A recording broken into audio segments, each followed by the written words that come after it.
Calendar ప్రకారం మూడమి రోజుల్లో ఎలాంటి శుభకార్యాలు జరుపుకోరు. ఒకవేళ మూడమి సమయంలో శుభకార్యాలు చేస్తే దోషం ఏర్పడుతుందని చెబుతుంటారు. ఇప్పటికే ఈ ఏడాదిలో మార్చి నెలలో మూడమి ఏర్పడింది.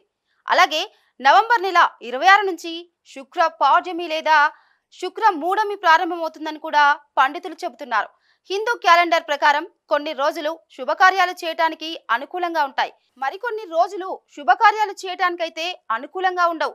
మరి ప్రత్యేకించి మూడం లేదా మౌఢ్యమి రోజుల్లో శుభకార్యాలు నిర్వహించకూడదు. నవంబర్ 26వ తేదీ నుంచి 2026 ఫిబ్రవరి 17వ తేదీ వరకు శుక్ర మౌఢ్యమి కొనసాగుతుంది.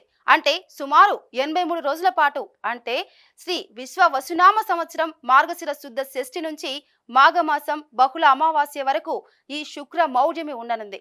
ఈ సమయంలో శుభకార్యాల్ని చేయకపోవడం అనేది పూర్వం నుంచి వస్తున్న సాంప్రదాయం. కాబట్టి మాఘమాసం వచ్చే వరకు వివాహాది కార్యక్రమాలకు శుభ ముహూర్తాలు లేనట్లే.